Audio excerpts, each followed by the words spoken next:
le 4 jeudi, je respecte beaucoup les artistes comme tels, puis j'essaie tout le temps de les rémunérer selon ce que je suis capable de faire.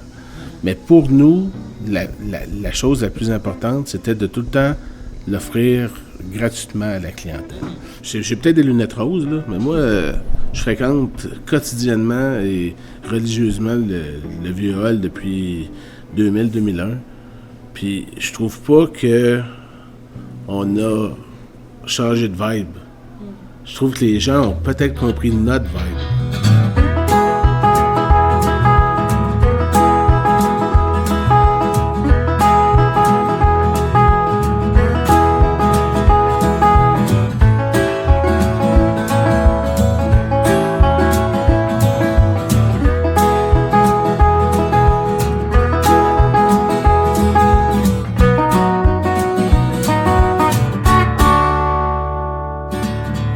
Pour le 5e et dernier épisode de la série, on a décidé de s'intéresser à une famille d'entrepreneurs qui a marqué à sa façon le patrimoine culturel et économique de la région. La réalisatrice Marie-Hélène Frenette-Assad est celle qui va faire la lumière sur l'histoire de la famille Laflèche. Julien, encore une fois, grâce à cette série, j'ai appris plein de choses sur ma ville. Ah ouais, comme quoi? Comme le fait qu'il existe un lien entre une épicerie, une caverne, un mouvement syndical et le 4 jeudi. Ce lien-là, c'est la famille Laflèche. L'historien Michel Prévost a bien voulu nous aider à comprendre l'histoire de cette famille d'entrepreneurs de la région. Bien, en fait, il y a plusieurs Laflèche. Quand on fait l'historique du site ici, il faut remonter en 1872, quand Isaïe Laflèche arrive dans la région. Lui, il venait d'être originaire de Laval. Et à la fin du 19e siècle, la ville de Hall est de plus en plus industrielle. On a besoin beaucoup d'ouvriers. Alors, il vient s'installer ici. Très rapidement, il se marie avec Josette Rodin et il va être père d'une famille très nombreuse, 11 enfants. Pas nécessairement 11 enfants qui vont arriver à l'âge adulte, mais quand même, il a été le père de 11 enfants. Et on sait qu'en 1867, il est sur ce site, il a sa maison, mais il loue une partie de sa maison pour une épicerie. Le site et la maison dont il parle, c'est l'immeuble patrimonial qui abrite aujourd'hui le célèbre bar au 4 jeudi.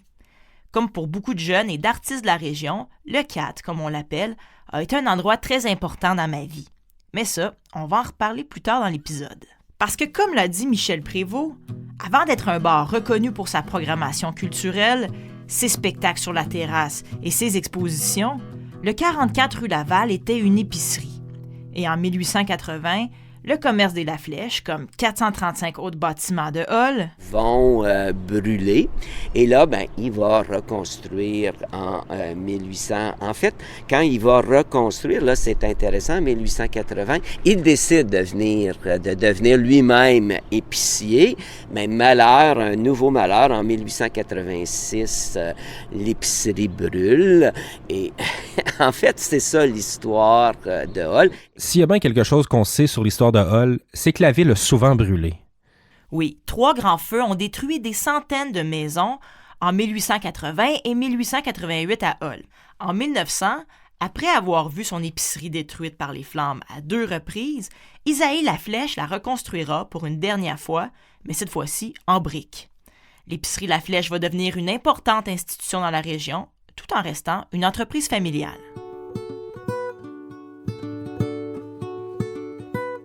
En 1912, Isaïe va prendre sa retraite et c'est son fils Albert qui va prendre la relève. Puis lui aussi, on est très, prolifique chez les Laflèche parce que lui, il va marier Mézil-Tremblay puis ils vont avoir 11 enfants eux aussi. Alors, ce qui fait que encore aujourd'hui, il y a beaucoup de descendants Laflèche dans la région. Ce qui est intéressant aussi, l'épicerie Laflèche, c'est une entreprise familiale. Les enfants travaillent à l'épicerie.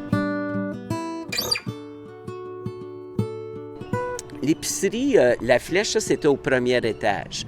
Au second étage, c'était la famille, l'appartement familial. Mais ce qui est intéressant, au troisième étage, il y avait une salle publique. À partir de 1912, on va même l'appeler la salle La Flèche. Et ce qui est très, très intéressant, c'était un lieu de rencontre pour les syndicalistes.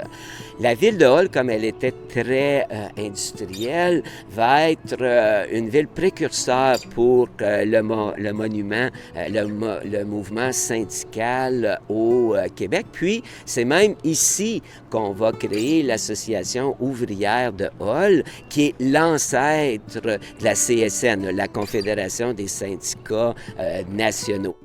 C'est quand même fou de penser que c'est au troisième étage de l'épicerie La Flèche, où est maintenant le 4 jeudi, qu'a été créée la CSN. Puis en discutant avec Alexandre Leblanc, le directeur général du bar, il m'a dit que ce sera là, au 44 Laval, que la CSN fêtera ses 100 ans en 2019. Quand on parle du mouvement syndical en Outaouais, on parle inévitablement de la grève des allumetières. Oui, et cette grève-là n'est pas du tout étrangère à la salle La Flèche, comme nous le précise Michel Prévost.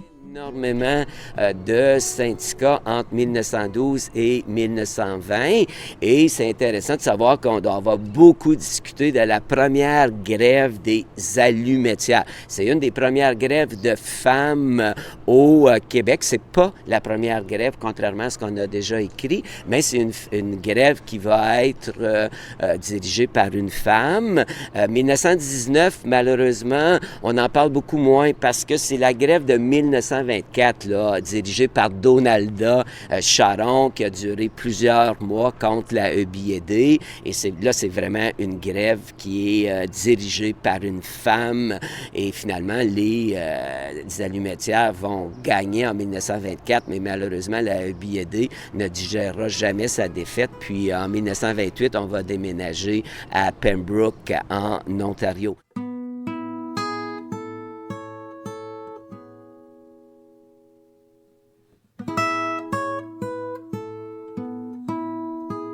Mais quand on regarde ce bâtiment-là, quand je vous disais qu'il y avait beaucoup d'histoires, mais entre autres, c'est non seulement l'histoire syndicale de la ville, mais on peut dire que c'est l'histoire syndicale de tout le Québec. Julien, on va se le dire, en Outaouais, lorsqu'on prononce le nom La Flèche, on pense à quoi? Mais à la fameuse caverne. Oui, la caverne La Flèche est très connue dans le coin. C'est en quelque sorte une institution dans la région, même qu'on peut dire que c'est une des plus vieilles attractions touristiques en Outaouais. On y est presque tous allés avec l'école, en sortie de camp de jour ou en famille. C'est en 1865 que deux fils de cultivateurs ont découvert la caverne, par hasard, pendant une partie de chasse. En explorant la caverne qu'ils venaient de découvrir, ils ont remarqué qu'une flèche indiquant le chemin à suivre avait été dessinée sur une des parois. C'est de là que viendra le nom de caverne de la Flèche. Et puis c'est Zéphir La Flèche, le frère d'Albert, qui va y voir une opportunité d'affaires. Je suis allée à la caverne pour rencontrer Mario La Flèche, le petit-fils de Zéphir, qui est accompagné de sa petite-fille, Amélie La Flèche. OK, donc ça fait d'Amélie l'arrière-petite-fille de Zéphir. C'est ça. Amélie est même guide et m'a fait visiter la caverne. T'es pas claustrophobe, toi? Très claustrophobe, mais je pouvais pas passer à côté de la chance de visiter la caverne avec deux membres de la famille La Flèche. Il a marché, en fin de compte. Mon grand-père, un homme d'affaires, il avait acheté la caverne ici, qui a été propriétaire pendant 43 ans, je pense, ici. Mon grand-père, c'est un artiste dans sa jeunesse. Il a joué dans plusieurs pièces de théâtre avec M. Sange, qui avait marié la sœur de mon grand-père. Sange comme dans Bobino? Oui, Wilfrid Sanche, le grand-père de Guy Sanche, qu'on a connu à la télévision dans son rôle de Bobino, a marié Donna La Flèche en 1879. Quand mon grand-père achetait ça, qu'est-ce qui m'a été conté? Il avait acheté avec 9 de ses amis, ils sont à 10. Dans l'espace d'un an, il avait tout à racheter les parts de ses amis, puis lui voyait un potentiel touristique ici, un beau coin pour venir prendre des vacances. Puis mon grand-père, quand il a vendu, disons, Il avait vendu à 3 fraudeurs, qui n'a jamais été payé. Mon grand-père a eu le premier versement, puis il a jamais vu les autres. C'était en quelle année? 53 ou 54, si je ne me trompe pas. C'est vraiment une histoire intéressante. Ouais. Il avait vendu, je ne me trompe pas, 44 000 $, puis il a reçu 4 000 $. Il n'a jamais eu le reste.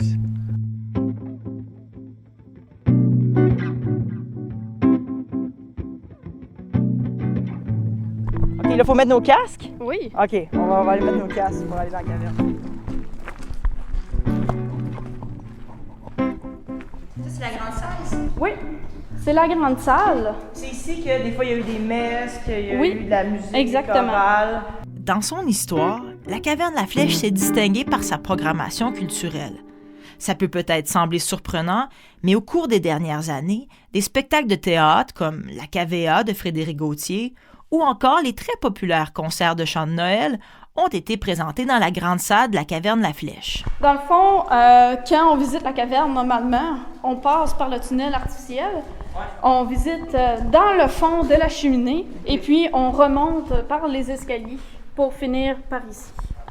Dans le fond, la tournée explorateur, c'est vraiment une tournée où on rampe dans les tunnels de la caverne.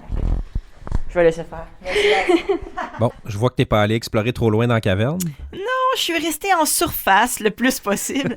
Mais Amélie a été généreuse et a répondu à toutes mes questions sur la caverne, les visites et les chauves-souris. Mario Laflèche m'a aussi dit que son grand-père Zéphyr est même né au 44 Laval. Alors, on continue notre histoire avec la Flèche, parce qu'on est toujours à la période des La Flèche. En 1955, Albert part à la retraite, une retraite bien méritée, et ça passe dans les mains de son fils, Georges-André, mais lui, il n'y a pas la fibre d'épicerie puis de boucher comme son père et son grand-père. Il va plutôt louer l'épicerie à des gens et finalement, il va la vendre en 1976. Alors, c'est Georges-André, on est toujours dans les La Flèche, qui va le vendre au notaire Pierre Desrosiers. Et là, on peut dire qu'on vient de mettre fin à 100 ans de lien avec la famille La Flèche.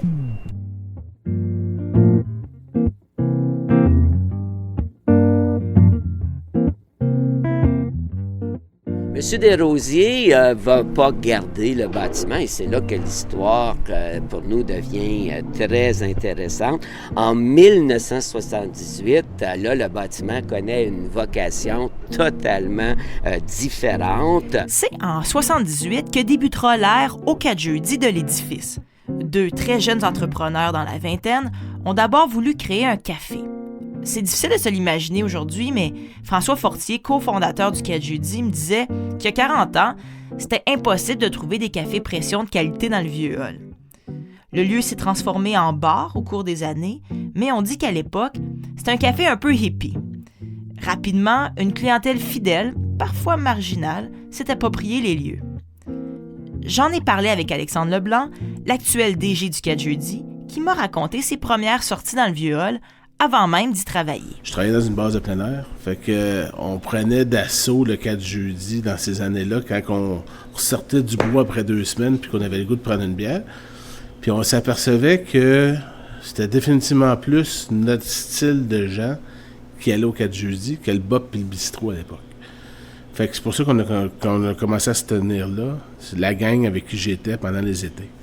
Puis j'ai pas connu l'époque des années 80 où ce qui disait que c'était bien granola, patchouli, café, muffin, etc. Mais j'ai tout le temps trouvé que quand je me le faisais compter par le staff qui était sur place, que l'air puis le langage des murs avait gardé cette époque-là, tu sais. Puis je trouvais que, comme fier Québécois nationaliste, ben que c'était la place en ville qui me représentait le plus. Fait que pour moi, les premiers balbutiements du 4 jeudi, c'est ça. Quand je suis allée rencontrer Alex Leblanc au 4 jeudi, j'ai aussi invité Éric Gaudreault, le propriétaire du bistrot Le Troquet, qui se trouve juste en face. Éric, comme Alex, est bien placé pour nous parler de l'évolution du 4 jeudi, mais aussi du vieux hall en général. Mais il y a une fidélité, en fait, de la clientèle aussi au 4 jeudi. T'as vraiment des gens qui sortent ici depuis très longtemps, là, qui sont maintenant des adultes, des professionnels, puis qui ont gardé cette c'est des gens justement qui représentent le mieux ce qu'Alex vient de dire. C'est des gens ouverts d'esprit, parce qu'un bar, c'est quoi un bar? On dira ce qu'on voudra, là, un bar, c'est en soi, c'est jeune. C'est la jeunesse, c'est la nouveauté. La génération qui suit l'autre génération d'après, puis les générations se font rapidement des fois, là. Ce que je veux dire par ça, c'est que des fois, ceux qui sont nés en 98 sont complètement différents de ceux qui sont en 97. Des fois, il y a des clics qui se font. Les bars évoluent, changent tout le temps. Ça n'a pas le choix, c'est ça un bar, c'est de la jeunesse. Il faut que tu suives ce que les jeunes veulent. On ne se le cachera pas, les jeunes ont toujours une certaine nostalgie, mais ne trippent jamais sur ce que ceux avant eux ont trippé dessus. Tant que ça, ils veulent casser le moule toujours, ils veulent faire de quoi, au moins avoir l'impression que ce soit différent. Des places comme, tu sais, combien de bars on voit à Montréal ou dans les grandes villes où c'est le même bar, c'est le même local, mais ça a changé de nom 25 fois.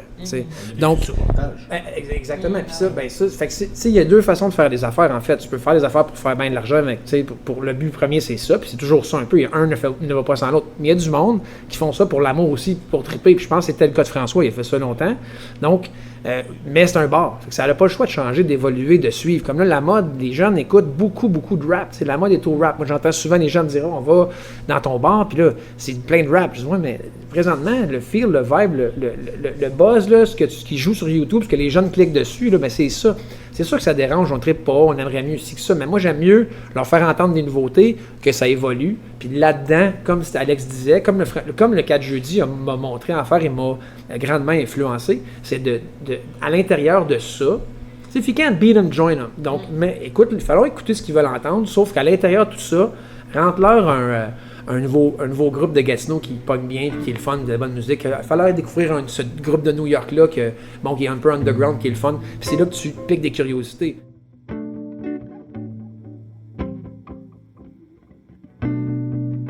Je l'ai dit plus tôt, Julien, le 4 jeudi a été très important dans ma vie de jeune adulte, mais surtout dans ma vie de jeune artiste. Pendant que j'étudiais en art à l'université, comme plusieurs de mes collègues, j'ai pu faire une exposition là-bas. On a organisé le dernier lancement de disque de mon band sur la terrasse et j'ai joué plusieurs de mes chansons pour la première fois dans les soirées musicales des lundis mélomanes. J'ai même mentionné le 4 jeudi dans ma chanson Rue Laval que j'ai écrite à 19 ans. Est-ce qu'on peut en écouter un extrait? OK.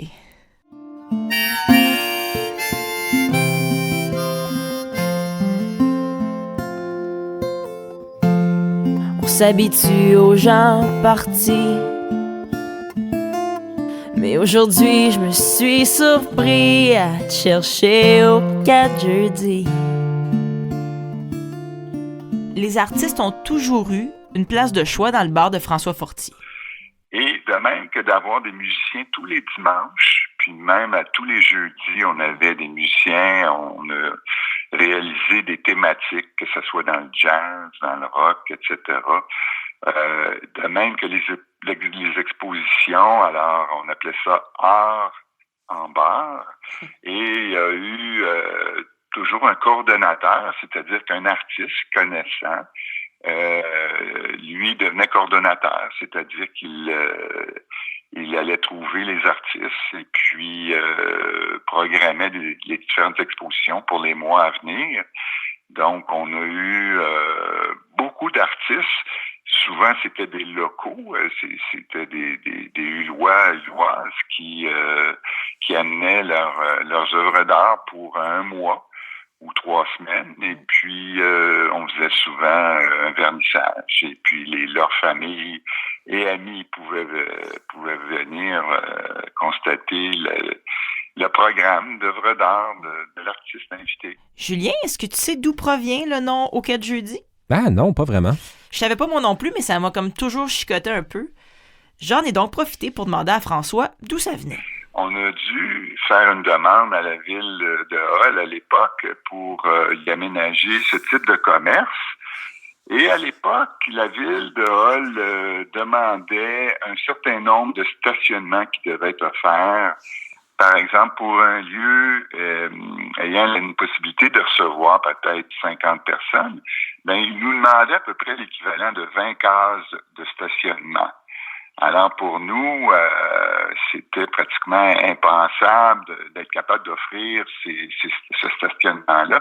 Donc, on a dû demander, si on veut, une dérogation mineure à l'époque et ça a dû passer devant un comité, probablement un comité consultatif d'urbanisme, pour se faire permettre d'ouvrir sans pouvoir offrir de stationnement. Mais toutes ces choses prennent du temps. Puis quand on a 20 ans, on est un petit peu impatient. On n'est pas habitué d'attendre après une certaine bureaucratie. Donc, on se posait bien la question, puis on se disait souvent, ben, on ouvrira dans la semaine des 4 jeudis. Ce qui veut dire, à l'époque, c'est qu'on n'ouvrira peut-être jamais. Oui. Ben, François Fortier, merci beaucoup. C'était tellement intéressant. Ça nous aide beaucoup là, à comprendre la portion là, qui vous appartient dans la vie de l'établissement. Merci. Puis en même temps, ben merci pour les belles années au 4 jeudis. Moi, c'est intimement lié au début de ma vie d'adulte et de ma carrière musicale. Donc, merci infiniment ce matin le plaisir est pour moi. Et puis, je remercie tout le monde et tous ceux qui sont venus au 4 jeudis depuis 40 ans. L'Histoire secrète de l'Outaouais est une série produite par Transistor Média en collaboration avec Culture Outaouais. Cet épisode a été réalisé par Marie-Hélène Frenette-Assad.